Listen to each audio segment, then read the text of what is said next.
तो UP police का जो भी फॉर्म भरे हैं और एग्ज़ाम डेट आ चुका है, एग्ज़ाम का शिफ्ट भी मालूम पड़ चुका है, डिस्ट्रिक्ट भी मालूम पड़ चुका है। और मैंने पहले ही कहा था आप लोग से, आपको मैं फ्री प्रैक्टिस सेट देने वाला हूं। तो चलिए तैयार हो जाइए, ये फ्री प्रैक्टिस सेट आपको कहीं मिलने वाला नहीं है।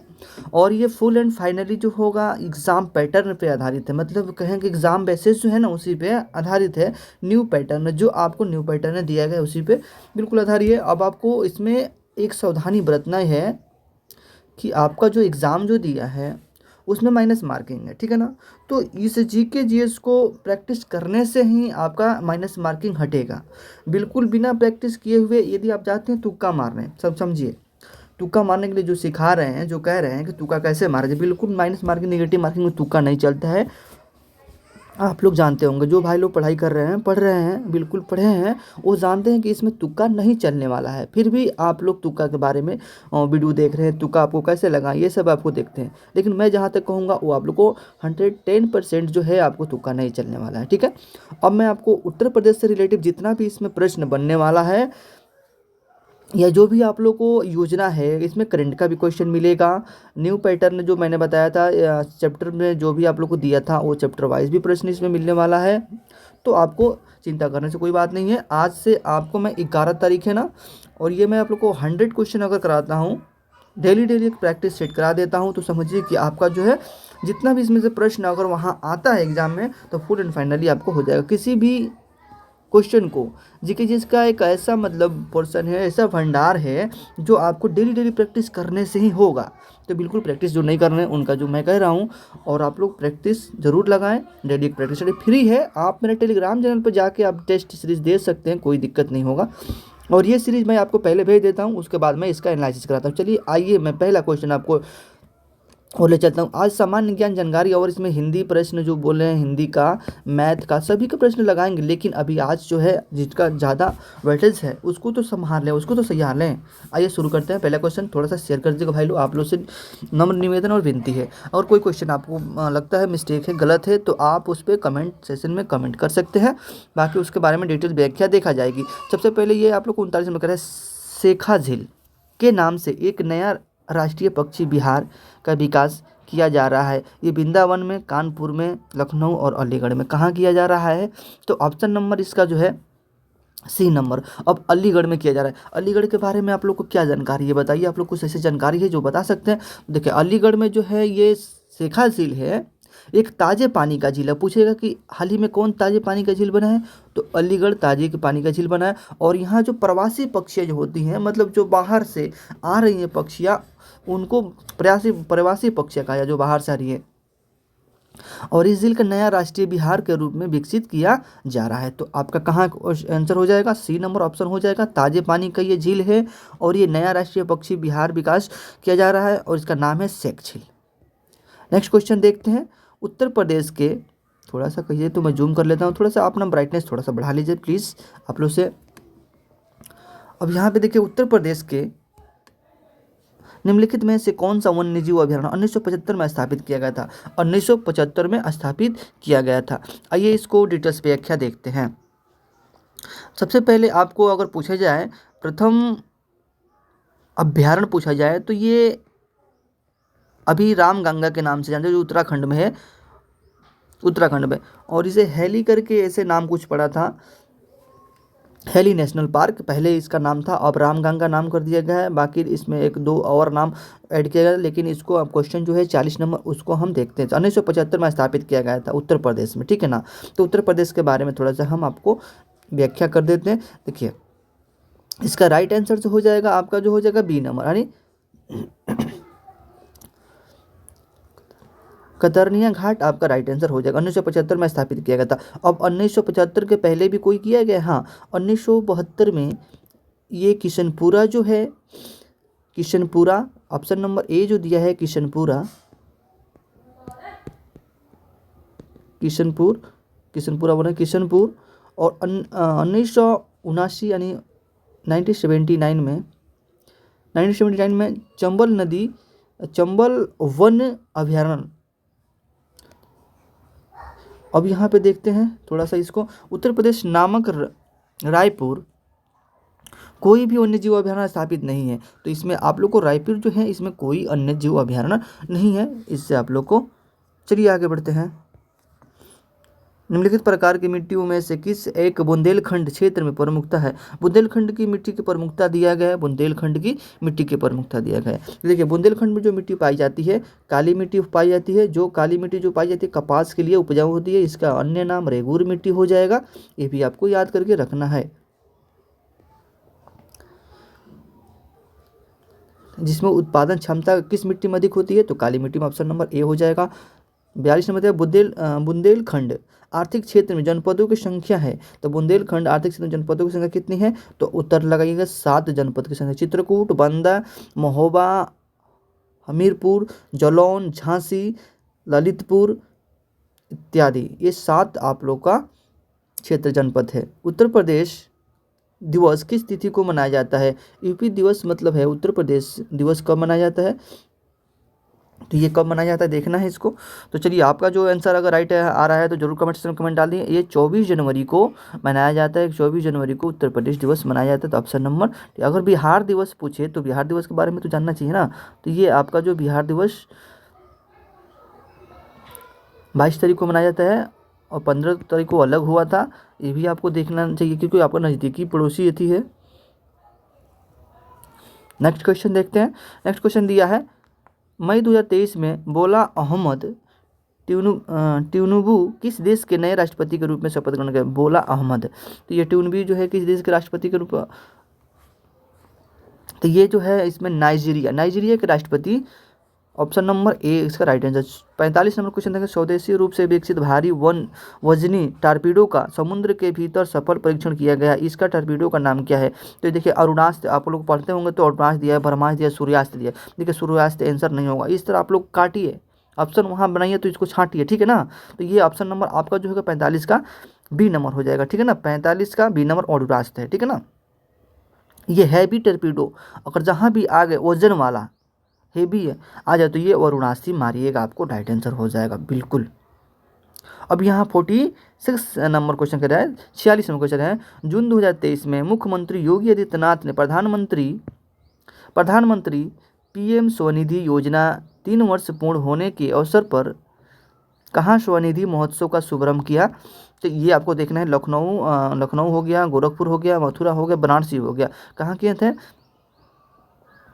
तो यहाँ पे आदित्यनाथ के ऊपर आपको प्रश्न बनेगा, जरूर बनेगा। इसका नाम है स्वनिधि महोत्सव। क्या नाम है? स्वनिधि महोत्सव 3 वर्ष के पूर्ण होने के अवसर पर किया गया है आदित्यनाथ।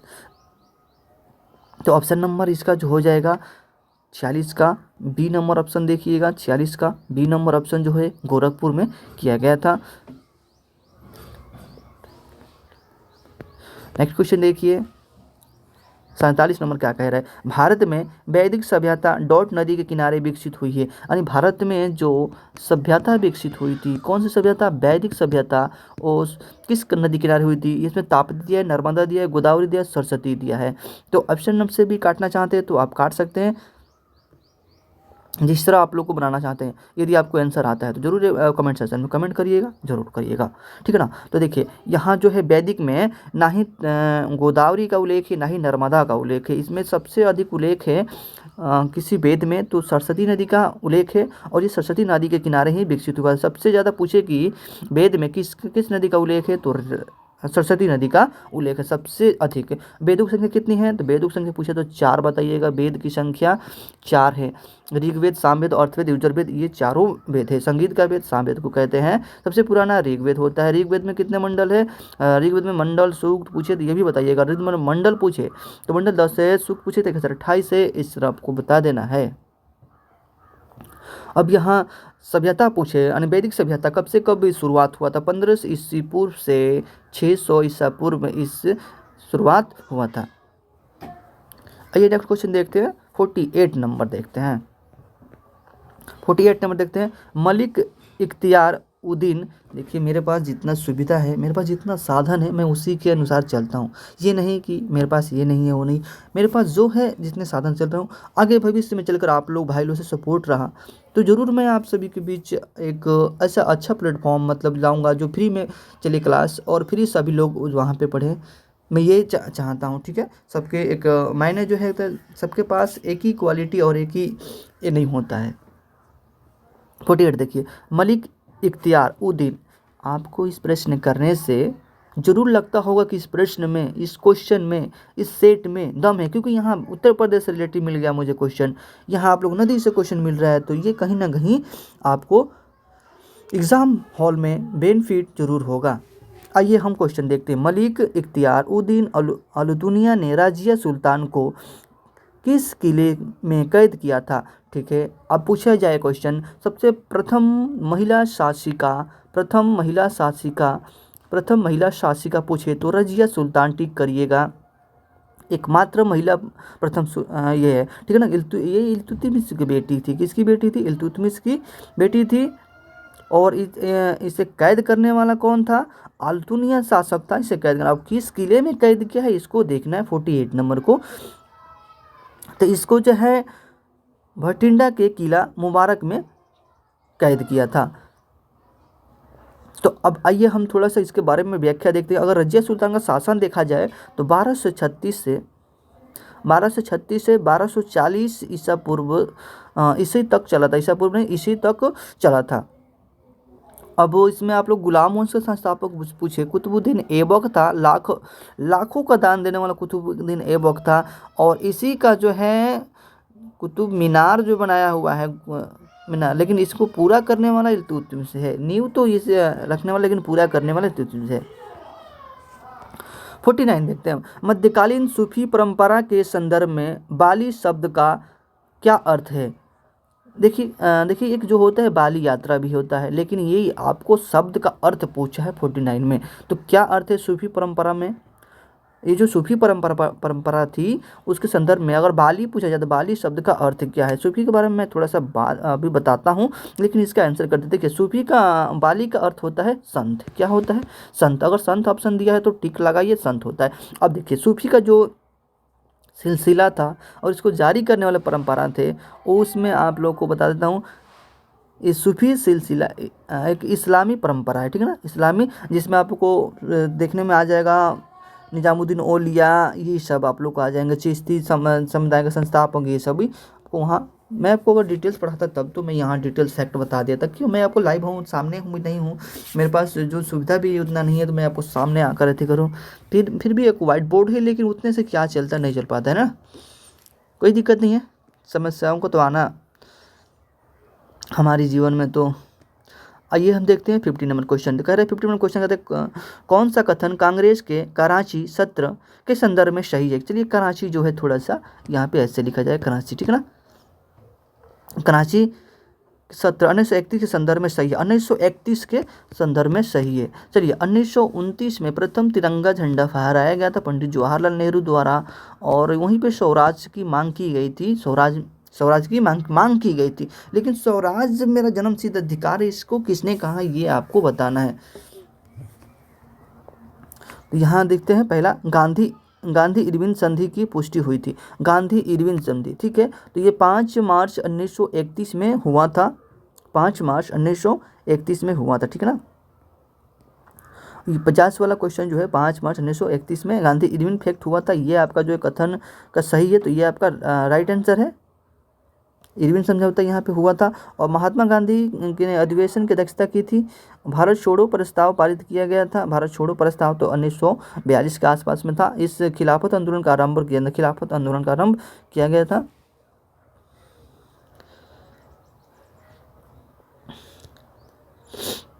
चलिए इसमें नहीं तो नहीं पूछा है ना, सही पूछा है तो सही वाला। स्वराज पार्टी की स्थापना डॉट द्वारा की गई थी। देखिए स्वराज पार्टी का स्थापना पूछा जाए 1923 में हुआ था। 2 आदमी किया था, ठीक है ना, चित्तरंजन दास और मोतीलाल नेहरू। तो ये आप लोग को ऑप्शन यहाँ पे दिया गया है बी नंबर। तो इसमें आप लोग को डेट पूछा जाए तो 1923 में। अगर 1922 पूछे तो ये चौरी चौरी घटना से संबंधित है, किस तारीख को हुआ था ये आपको देखना है, जरूर बताइएगा।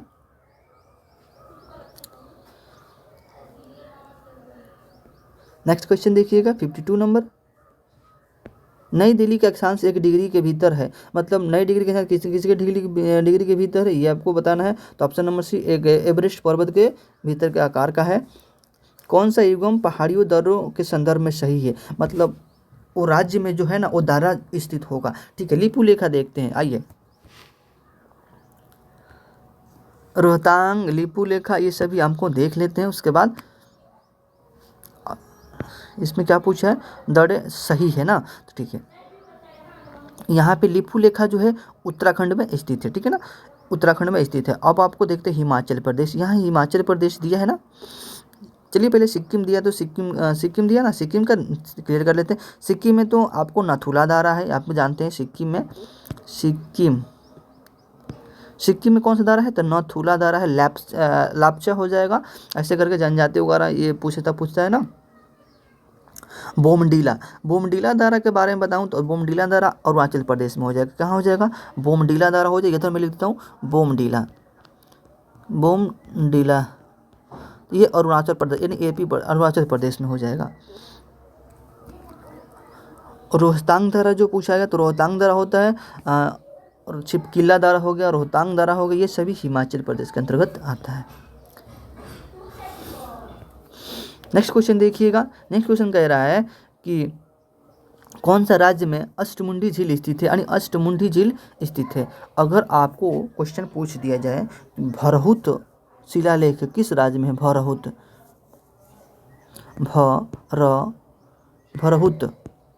तो ये मध्य प्रदेश में है। बहुत इंपॉर्टेंट है क्योंकि ये अशोक ने बनाया था। सबसे अधिक जनसंख्या इसी के संदर्भ में इस शिलालेख में लिखा गया है।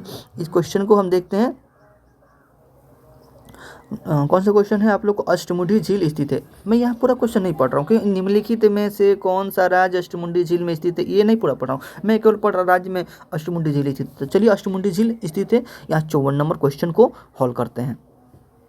तो अष्टमुंडी झील के बारे में यदि आप लोग को कुछ जानकारी है तो जरूर कमेंट करें। आइए मैं आपको क्लियर करता हूँ। अष्टमुंडी झील के बारे में बोला गया है, तो ऑप्शन नंबर इसका जो है बी नंबर हो जाएगा। अष्टमुंडी झील है कहाँ, तो केरल में है।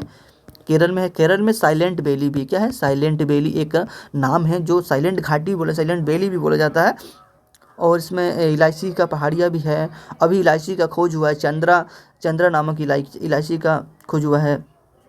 मालाबार तट केरल में है, सबरीमाला मंदिर केरल में है। इतना सारे 4-5 ऑप्शन के साथ मैं क्लियर कर दे रहा हूँ अभी। अब आपको कलेरू झील पूछा जाए कहाँ है, तो कलेरू झील पूछा जाए तो कलेरू झील आंध्र प्रदेश लगाइएगा। कौन सा, आंध्र प्रदेश। कलेरू झील आंध्र प्रदेश। सबसे इम्पोर्टेंट झील का नाम लिख रहा हूँ, जरूर बताइएगा। मणिपुर में जो है, मणिपुर, लोकटक झील बोला जाता है इसको, तैरता हुआ झील, फोमडी झील भी बोलते हैं, लोकटक झील भी बोलते हैं इसको, मणिपुर में है। लोनार झील ये लौड़िया झील में नमकीन झील है, लोनार झील, तो ये कहाँ है, तो महाराष्ट्र में है, ठीक है ना, MH महाराष्ट्र में है। नेक्स्ट क्वेश्चन देखते हैं। इतना सारा क्वेश्चन मैं आपको एक साथ में करा दे रहा हूँ, ये आप लोग को भार रहेगा। एक बार मैं कहिए तो मैं फिर से आप लोग देखिए, अष्टमुंडी झील केरल में है, लोनार में महाराष्ट्र झील, आंध्र प्रदेश कोलेरू झील, तमिलनाडु में आपको कोई झील है कि नहीं, ये मैंने आपको क्या बताया था कि नहीं। तमिलनाडु में आप लोगों को इसमें कलेरू बताया था, ठीक है। आइए नेक्स्ट क्वेश्चन देखते हैं। तमिलनाडु का भारतनाट्यम, अगर नृत्य पूछे तो भरतनाट्यम हो जाएगा। मोहिनीअट्टम पूछे तो केरल में हो जाएगा। कथकली पूछे केरल में हो जाएगा। 55 का क्वेश्चन देखते हैं। इनमें से कौन सा बांध एक प्रकार का अस्थायी बांध है जिसे विशिष्ट क्षेत्र से पानी को बाहर करने के लिए बनाया जाता है। मैंने इनमें से क्वेश्चन कह रहा है, इनमें से कौन सा बांध एक प्रकार का अस्थायी बांध है जिसे विशिष्ट क्षेत्र से पानी को बाहर करने के लिए बनाया जाता है। तो 55 का क्वेश्चन कितना हो जाएगा, ऑप्शन नंबर इसका हो जाएगा कफर जो होता है। अब बुझेंगे, अगर बांध में पानी रुका हुआ है, बांध में पानी स्थित है, तो कौन सी ऊर्जा है, तो इसमें स्थित ऊर्जा हो जाएगी। स्थित है तो स्थित ऊर्जा हो जाएगी। भारत के संविधान का भाग 8 जो है संबंधित है, तो 8 संबंधित है किससे, पंचायती से, नगर पालिकाओं से, केंद्र शासित प्रदेश और राज्य से। तो 56 नंबर क्वेश्चन है, ये जो 56 नंबर जो है भाग 8 जो है आप लोग को यहाँ केंद्र क्षेत्र से संबंधित है। केंद्र क्षेत्र कहीं दिया है तो ऑप्शन नंबर टिक लगाइए। यहाँ भाग के बारे में पूछा है। तो संविधान में अगर बात किया जाए संविधान में, तो भाषा के बाद जाता है तो भाषा कितने अंतर्गत आता है, 243 के अंतर्गत भाषा आता है, 243 के अंतर्गत भाषा आता है। और 7 नंबर भाग पूछा जाता है, केंद्र और राज्यों के बीच शक्तियों का उल्लेख किया गया है इसमें। नेक्स्ट क्वेश्चन देखते हैं। भारतीय संविधान के अनुच्छेद डॉट में कहा गया है कि सामाजिक, शैक्षिक और पिछड़े वर्ग के लिए एक आयोग होगा, राष्ट्रीय पिछड़ा आयोग के रूप में जाना जाएगा। राष्ट्रीय पिछड़ा आयोग के रूप में जाना जाएगा, नहीं ओबीसी आयोग के रूप में जाना जाएगा। किसमें कहा गया है, तो ये क्वेश्चन आपको टॉप बना सकता है और बन सकता है, ठीक है ना। डी नंबर में कहा गया था, 338 के बी में कहा गया है कि इनके लिए एक होगा जो अन्य पिछड़ा जाति के लिए आयोग होगा। और उस आयोग को जो पारित हुआ, संशोधन कितने में पारित हुआ था, तो ये 102वां संशोधन अधिनियम पारित हुआ था। सामाजिक और शिक्षित वर्गों, सॉरी थोड़ी सी मैं मिस्टेक कर दिया यहाँ पे, मतलब यह पिछड़े वर्गों के लिए एक आयोग होगा, ये किस आर्टिकल में कहा था, 329 के बी में कहा गया है। और इस कौन सा संशोधन है, 102वां संशोधन के तहत इसको जोड़ा गया था संविधान में, ठीक है। नेक्स्ट क्वेश्चन 58, अभी तक कितने नवीनतम संशोधन हो चुका था, 106वां संशोधन हो जाए जो नारी बिल से संबंधित है, 128वां अमेंडमेंट के तहत। लोकसभा की बहस किस भाषा में मुद्रित होती है, मतलब लोकसभा की बहस होती है किस भाषा में मुद्रित होती है।